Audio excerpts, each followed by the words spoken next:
नमस्कार, मैं doctor Meenakshi Sota, director department of obstetrics and gynaecology, Cloud nine hospital sector 47 से आज आपको थर्ड ट्राइमेस्टर ऑफ प्रेगनेंसी मतलब जो आखिरी 3 महीने होते हैं प्रेगनेंसी के, उसके बारे में कुछ बताना चाह रही हूँ कि मदर की बॉडी में क्या क्या चेंजेस होते हैं और क्या एक्सपेक्ट करना चाहिए।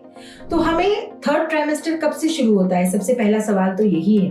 तो थर्ड ट्राइमेस्टर ऑफ प्रेगनेंसी जब 28 से 30 हफ्ते प्रेगनेंसी के पूरे हो जाते हैं, उसके बाद का पार्ट जो होता है वो थर्ड ट्राइमेस्टर ऑफ प्रेगनेंसी कहलाता है। इस ट्राइमेस्टर ऑफ प्रेगनेंसी में बेबी की मैक्सिमम ग्रोथ होती है।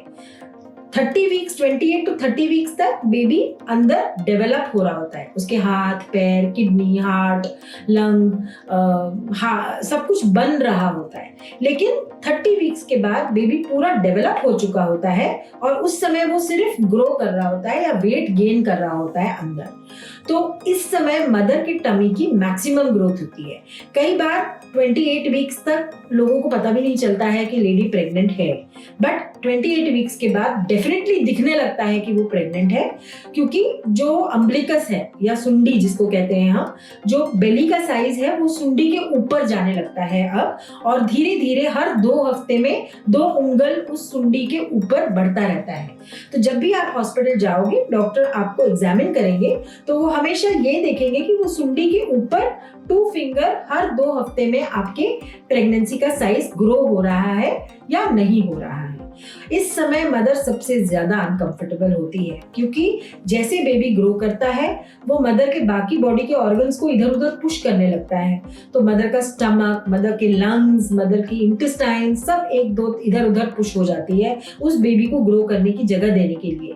तो कॉन्स्टिपेशन, डाइजेशन में प्रॉब्लम, बहुत हैवी मील्स नहीं खा पाना, कभी ज्यादा खा लिया तो उल्टी हो जाना, ब्रीदिंग डिफिकल्टीज, मदर को सोने में डिफिकल्टी क्योंकि पेट बीच में आ रहा है, वो किस तरह सोए कि वो कंफर्टेबल होए। बेबी की एक्सेसिव किकिंग मूवमेंट्स हो रहे होते हैं, बेबी अंदर बहुत मूव करता है। जब मदर सोने जा रही होती है तो वो लात मार के बेबी हमेशा जगा ही देता है मदर को। तो ऑल दीज थिंग्स जो है वो मदर को बहुत डिस्कम्फर्ट कॉज करती है।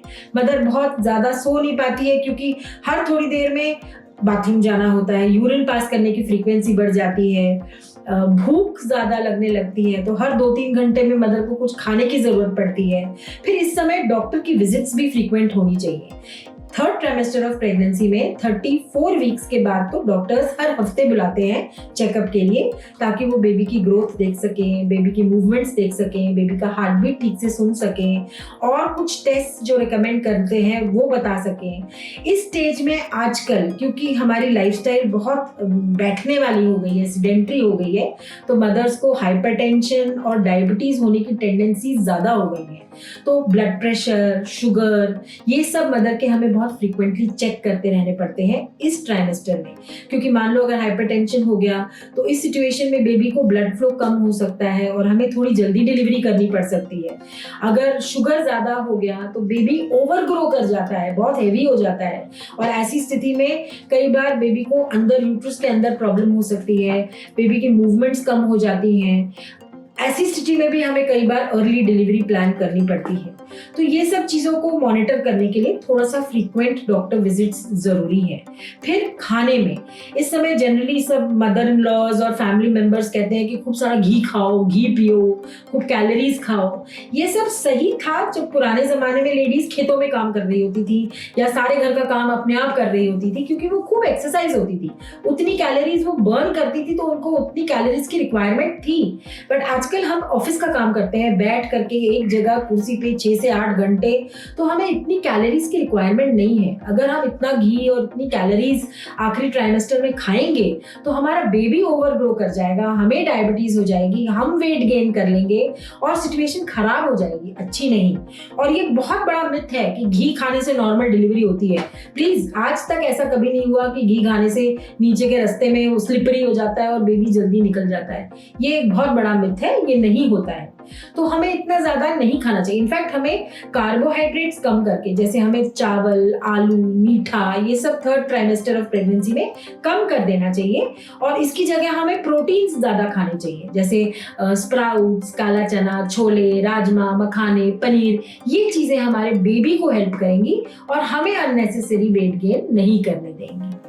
इस ट्राइमेस्टर में 4 चीजों का बहुत ध्यान रखना पड़ता है। ये 4 चीजें जो है, एक है कि बेबी के मूवमेंट्स रेगुलर होने चाहिए, कम से कम 12 घंटे में 10 मूवमेंट मिनिमम पर डे होने चाहिए।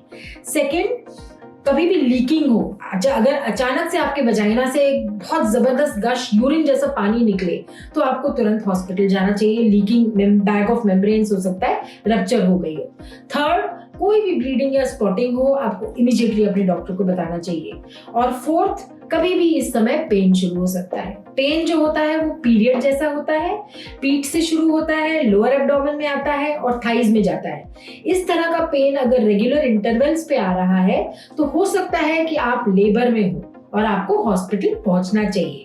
वेदर आप हो कि नहीं लेबर में, वो आपको डॉक्टर ही देख के बताएंगे, बट ये 4 सिचुएशन में किसी भी स्टेज में आपको हॉस्पिटल जरूर पहुंचना चाहिए। रेगुलर विजिट्स कीजिए, अपना बीपी शुगर मॉनिटर कीजिए, अपने डाइट का ध्यान रखिए, एक्सरसाइज कीजिए और इन 4 चीजों का ध्यान रखिएगा।